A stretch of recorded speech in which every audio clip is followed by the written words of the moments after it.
HighBridge, a division of Recorded Books, presents The Locked Tomb Mystery and Other Stories by Elizabeth Peters, read by Nan Mcnamara. Preface. Across worlds and times, Barbara Mertz, Elizabeth Peters, Barbara Michaels. Elizabeth Peters, a.k.a. Barbara Mertz, a.k.a. Barbara Michaels, was a mystery writer, Egyptologist, mother, daughter, organizer of mystery conventions, feminist, cat lover, avid reader, and more.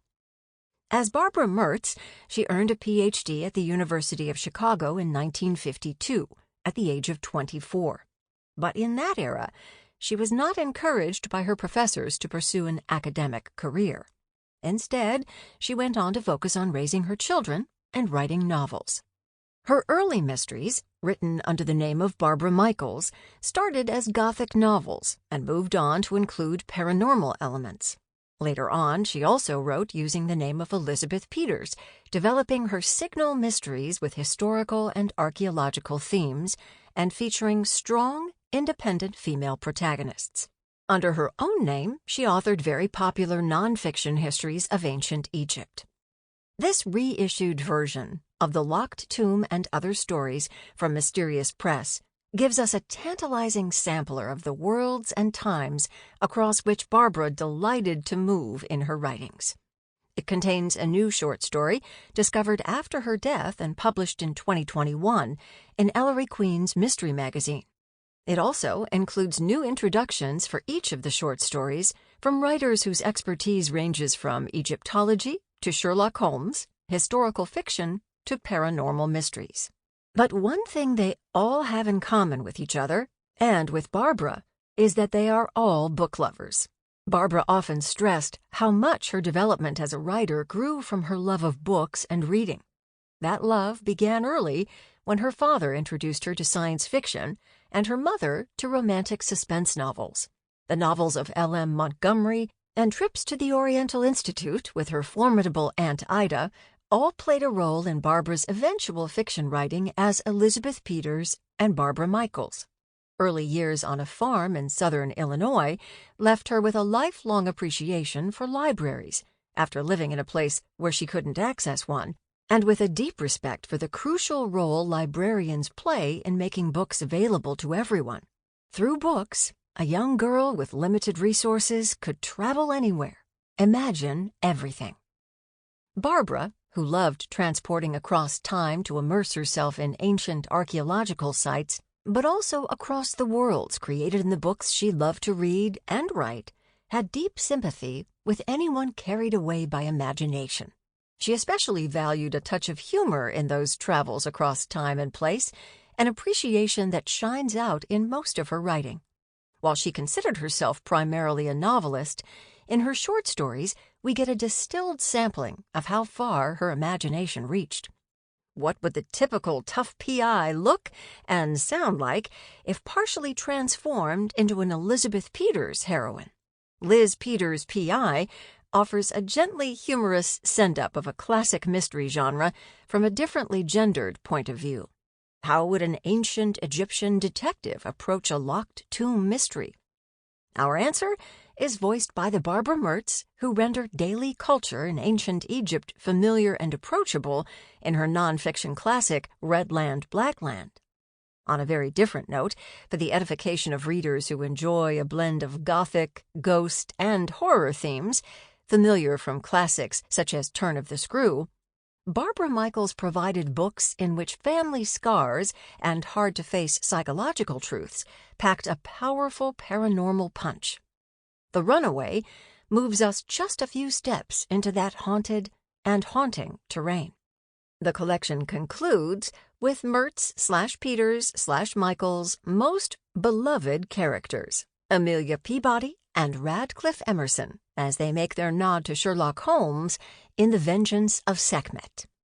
To help us interpret these stories, we are fortunate to have introductions from 4 wonderful commentators, 3 accomplished authors, and a distinguished scholar. Tasha Alexander, whose Lady Emily has much in common with Amelia, explains the gender dilemmas facing women mystery writers from early on, Like a number of other leading women authors of today, Alexander was inspired by Barbara's writings. Salima Ikram, a dear friend of Barbara's and a distinguished Egyptologist, shares her own perspectives, both as an expert on ancient Egypt and as a member of Barbara's inner circle during Egyptian adventures. Juliet Blackwell, an anthropologist as well as a best-selling author of paranormal novels, uncovers connections between ghosts in mystery novels and deeply buried psychological secrets, connections she first made when encountering Barbara's book, Amy Come Home. Dan Stashower, author of 2 award-winning biographical works on Sir Arthur Conan Doyle, completes the set with his spirited invitation to join Amelia and Emerson in Barbara's affection bow to Sherlock. Introduction. Daniel Stashower. Elizabeth Peters was no stranger to Baker Street. Her longtime readers, myself included, will happily recall that The Curse of the Pharaohs, the second Amelia Peabody book, featured the death of a character with a decidedly familiar name, Sir Henry Baskerville. "I came here to excavate," Radcliff Emerson tells Amelia on that occasion, "not to play Sherlock Holmes." Needless to say, they wound up playing Sherlock Holmes in any case to great effect. The Amelia Peabody books are filled with affectionate nods to the great detective, but I confess to a sneaking preference for her other novel, Other Worlds, written as Barbara Michaels. It finds Sir Arthur Conan Doyle himself probing the origins of a pair of ghosts stories, assisted by a team of psychic researchers, including Harry Houdini. "This is worse than escaping from a sealed coffin," the escape artist says of his paranormal inquiries. Over the years, the true facts have become so encrusted with layers of exaggeration, misinterpretation, false memories, and plain out-and-out lies that the result sounds like one of Sir Arthur's wilder fictions. It should come as no surprise, then, to find Elizabeth Peters once again climbing the 17 steps to Baker Street in The Vengeance of Sekhmet, a story that Conan Doyle himself might have described as a real creeper. She signals her intentions early as Amelia prepares a whiskey and soda by reaching for a gasogene, a device that features prominently in the sitting room at 221B Baker Street. It is, of course, a trifle, as Sherlock Holmes once observed, but there is nothing so important as trifles. From there, the story takes a delightfully sinister cue from one of Sir Arthur's wilder fictions. I had the honor to call Elizabeth Peters a friend for 25 years, and in that time we discussed the work of Conan Doyle many times. She had read and enjoyed a great deal of Doyle's non-Sherlockian work, and had much to say about the stories with an Egyptian theme, such as the tragedy of the Carrasco. "You can tell that he'd actually been there," she said. "It makes all the difference."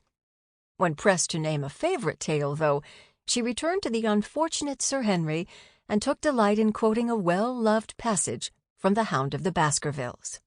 "Footprints? Footprints. A man's or a woman's?" Dr. Mortimer looked strangely at us for an instant, and his voice sank almost to a whisper as he answered, "Mr. Holmes, they were the footprints of a gigantic hound." What a pleasure to find this famous scene echoed in The Vengeance of Sekhmet, anchored firmly in the world of Elizabeth Peters, and reimagined with her inimitable style and wit. Come, reader, come! The game is afoot.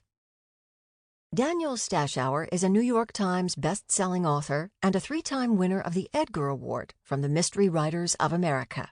His nonfiction books include The Hour of Peril, The Secret Plot to Murder Lincoln Before the Civil War, and Teller of Tales, The Life of Arthur Conan Doyle. The Vengeance of Sekhmet. "It is wonderful to be back in Luxor again," the old man said softly, gazing through the open windows of the veranda at the eastern mountains, flushed with the subtle lavender shadows of evening. "A toast to you, my friends," he continued, raising his glass of whiskey in salute. "And to your kindness in taking me into your home for my last visit to Egypt." My esteemed spouse, the greatest Egyptologist of this or any other era, raised his formidable eyebrows and said, in his bluff manner, "Balderdash, Wintergreen, curse it, you are only a few years older than I, and I have every intention of living to be 100. "Language, Emerson," I chided. Wintergreen smiled. "My dear Frau Professor Emerson, I have heard far worse language from your distinguished husband. He holds nothing back. Perhaps that is what keeps him looking so young and healthy." I could not help agreeing. Emerson's thick black hair, scarcely touched with white, his stalwart frame and his flashing blue eyes, contrasted painfully with the withered face and scanty white locks of the Swiss professor. Wintergreen and his manservant had arrived only that morning on the train from Cairo. After my first look at him, I had revised my plan of offering him the suite of rooms normally occupied by our ward, Senya, who was away at school, or the house nearby which belonged to our son, Ramses, and his family. They were visiting friends in Cairo, so the house was empty. But I did not like the idea of having so frail an old gentleman so far away. That he was in a highly nervous state had been apparent from the first. While we sat over luncheon, the great cat of Ray had wandered in, his plumy tail waving, and the mere sight of the animal had prompted a high-pitched shriek from Wintergreen. As befitted his name, the great cat of Ray was a large and imposing animal. Professor Wintergreen's scream must have increased his interest, or perhaps it was simply the natural instinct of felines to seek out those who least appreciate them.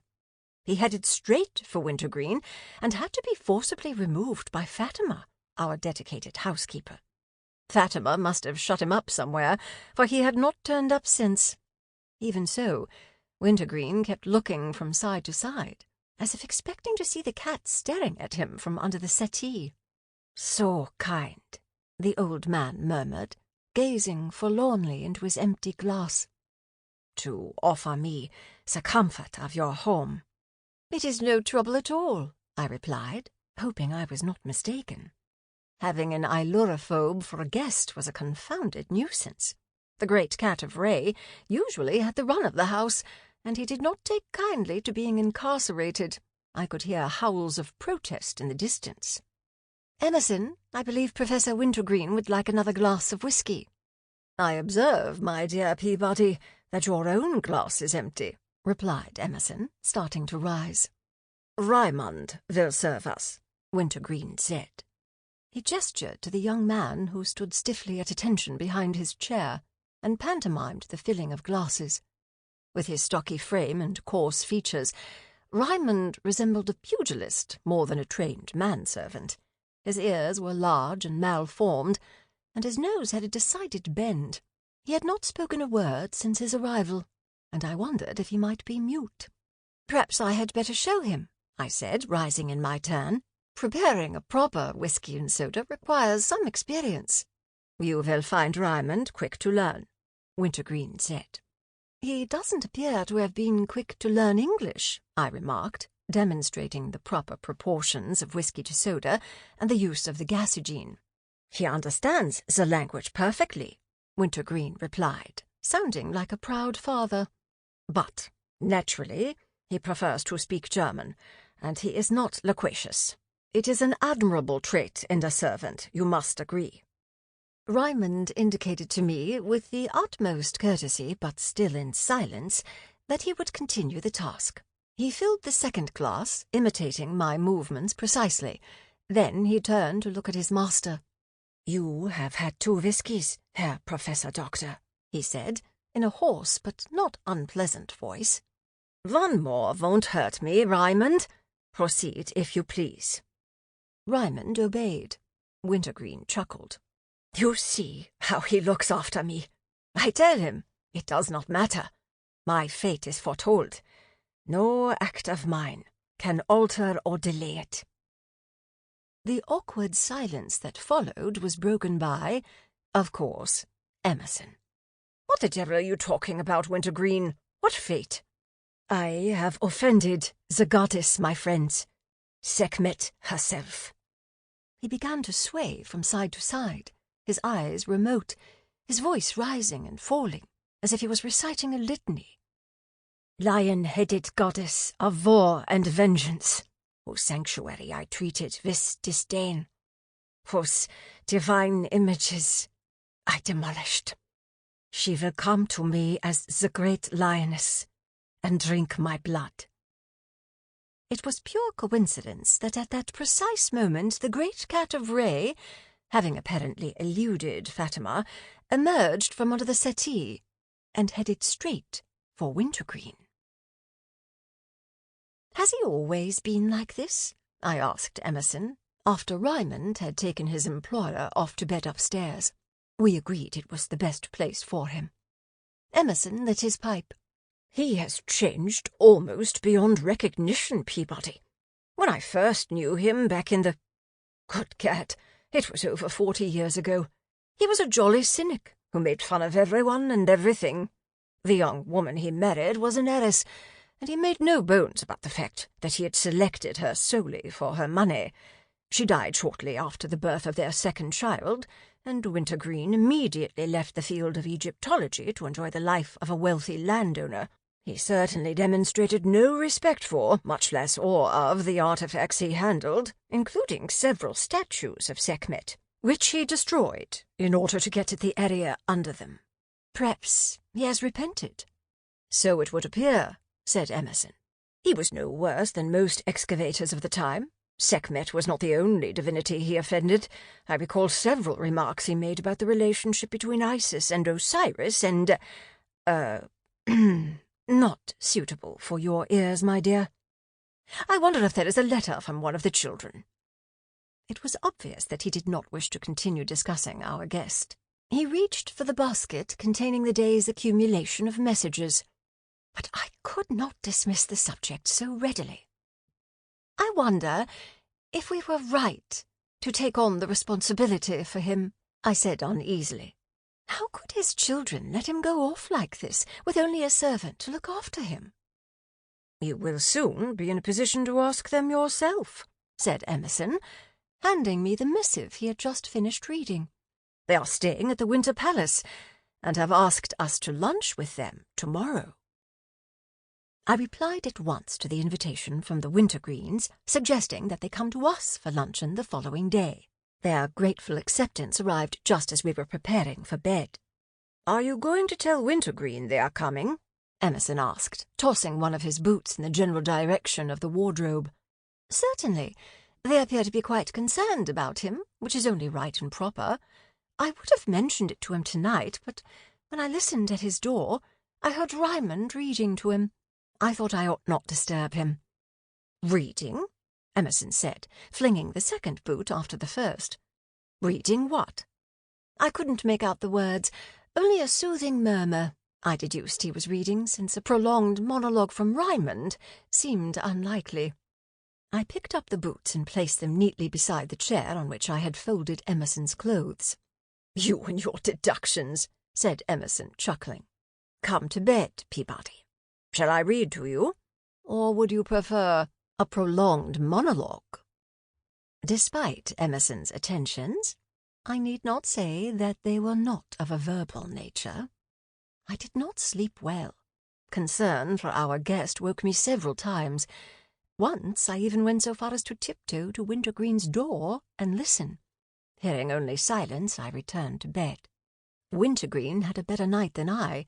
He had a healthy colour next morning and ate his breakfast with good appetite. He received the news of his children's imminent advent with apparent pleasure. "They are good children," he said. "Better than I deserve. I told them they need not come, that Raymond would look after me. But you see how devoted they are to their papa." My first impression of the young Wintergreens was, shall we say, ambiguous. I deduced that they took after their English mother, for their features bore no resemblance to those of Professor Wintergreen. Both were fair-haired and blue-eyed. Miss Bessie, the young lady, I guessed to be in her mid-20s. She was dressed in the latest fashions. She was excessively agreeable, nodding and smiling at almost everything I said. Mr. George, her brother, 4 or 5 years older, spoke English with a somewhat affected public school accent. The young lady embraced and kissed her father, and scolded him for worrying them so. George clasped his father's hand warmly, but added, "Now, Bessie, you exaggerate. We've always wanted to visit Egypt, the scene of our father's youthful endeavours, and this seemed a suitable time." "I told you, Raymond would look after me," Professor Wintergreen said to his children. Stiff as a uniformed statue behind his employer's chair, Raymond did not so much as blink. Neither Bessie nor George even acknowledged his presence. After one of Fatima's superb luncheons, Emerson took Miss Bessie and her father and the omnipresent Raymond for a stroll in the garden. As he promptly declared, Mr. George had been hoping for an opportunity to speak privately with me. "I cannot express my gratitude to you for taking my father into your home. I would have been easier in my mind had I but known he would be with such good friends. How do you find him, Mrs. Emerson? Much changed, I suppose?" "I was not acquainted with your father before this visit," I replied. "It was my husband who knew him. But I gather he is greatly changed. How did this strange delusion of his come about?" Mr. George struck his hand upon his knee and smiled. "I have heard of your habit of plain speaking, Mrs. Emerson. Thank you from the heart. I am easier in my mind." "Yes, you said that," I interrupted. "But it is the mind of your father that is in question. I have some medical experience, and he does not seem to me to exhibit the symptoms of senility. He is perfectly sensible on all subjects but one." "True, absolutely correct. Your opinion coincides with that of the alienist who examined him." "How did you persuade him to accept an examination?" "He agreed without argument," Mr. George said, his brow furrowed. "He said he was not mad, and he would prove it. The specialist told us older people sometimes take these fancies, but that they do not necessarily impair the ability to make reasoned decisions and conduct their own affairs. Such, he said, is the case with my father." I stroked my chin, a habit I picked up from Emerson, who does the same when deep in thought. "Then whence came this fancy, as the physician called it? Do you know?" "Oh, yes, I know only too well." The furrows in the young man's forehead deepened. "He attended a séance, Mrs. Emerson. He went into the room laughing and making jokes. He came out of the room, where he had been closeted alone with the purported medium, trembling and looking 10 years older." "You were there? In the outer room?" "No, Mrs. Emerson, I was not. The description I gave you came from Raymond. He is an ignorant, superstitious fool." Mr. George burst out with sudden violence. "I believe it was he who persuaded my father to go there, and he who is feeding this insane delusion. But what can I do? My father will not hear a word said against Raymond. He refuses even to give me the name of the charlatan in question." Hearing the voices of the returning party, I said, "I will speak with your father, and endeavour to improve his understanding. However—" "Thank you." He seized my hand and squeezed it. "Thank you from—" "However," I said again, impatiently. "Do not hope too much." The hours of the night passed with leaden steps. The air was close and still. Emerson snored, and the great cat of Ray came and went through the open window, managing each time to step heavily on some sensitive part of my anatomy. But I am accustomed to those distractions. It was not the great cat of Ray who kept me awake, but my worry over Professor Wintergreen. As his hostess, I felt responsible for his well-being. My little chat with him had had no effect. To no avail, I had pointed out the fallacies in his delusion. He was not the only person in Egypt who had incurred the wrath of the old gods, supposing one were fool enough to believe in such things, I told him. Tomb robbers, incompetent excavators, treasure-seekers, and conquerors have been looting the tombs of the dead since time immemorial. Why, I asked, should he be singled out for a curse? His answer was irrefutable. "But I have been singled out, Mrs. Emerson. I have been." A dreadful cry, scarcely muted by the closed door, brought me bolt upright. Emerson muttered but did not stir. I gave him a sharp poke and shouted in his ear, "Get up at once! Something terrible has happened!"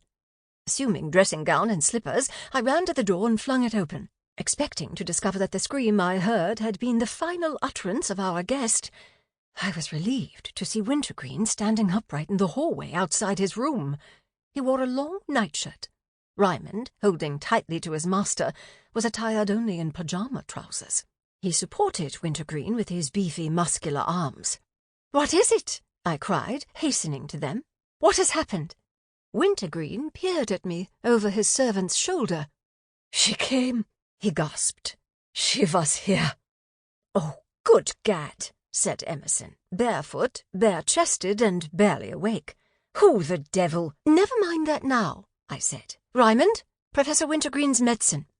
I pantomimed the act of taking a pill. Raymond's eyes widened. "Ja, ich verstehe." He let go of his hold on Wintergreen, who would have fallen if Emerson had not caught him. "Take him back to his room," I ordered. "Help him to lie down." "No," Wintergreen began, thrashing wildly. "Not there, not there." Emerson half-carried the old man to our room instead. Wintergreen collapsed onto the bed and lay there panting, his hand pressed to his breast. Raymond rushed in with a small bottle in his hand. Turning the cap, he extracted a small capsule and placed it into Wintergreen's open mouth. After a few tense moments, the agitated breathing slowed, and the old man's body relaxed. "Better," he murmured. "Not this time, then." "No," I said soothingly. I took his limp hand and felt his pulse. It was rapid but steady. The medication was taking effect. Turning to Emerson, I murmured, "Search his room." "What am I to look for?" Emerson's brows furrowed. Anything at all out of the ordinary." Emerson set off to investigate, and I continued to monitor Wintergreen. I was pleased to find his pulse and breathing had returned to normal. I nodded reassuringly at Raymond, who stood next to the bed, staring at his master with alarm. "He is better," I said. "It was my fault," Raymond burst out. "I fell asleep. I failed to guard him." Emerson returned. "There was no one there," he reported. He gave Wintergreen a curious look. "No one, male or female." "But she was there," Wintergreen insisted. "I saw her with my own eyes. It was a warning, a reminder." "What precisely did you see?" I asked Wintergreen. His voice dropped to a dramatic whisper. "Mrs. Emerson, it was the shadow of a gigantic cat." "You had a nightmare," I said. "It was no nightmare, Mrs. Emerson. Raymond saw it too." He turned his head to face his manservant. "Raymond, Sie haben sich die Katze gesehen, nicht wahr?" "Pray allow me to ask the questions," I said. Raymond looked terrified. I smiled encouragingly. "It is not your fault that you fell asleep. No one blames you. What woke you?" "My master cried out. He was sitting up in his bed. He pointed at the wall, crying out and pleading for mercy. It was there, on the wall, large as a lion, moving. I ran to my master and carried him out." He met my eyes squarely. That is no sign of innocence, as is well known. But if Raymond was dissembling, he was much cleverer than I believed him to be. We persuaded Wintergreen to return to his bed, and Emerson and I retired to ours. Sleep was impossible.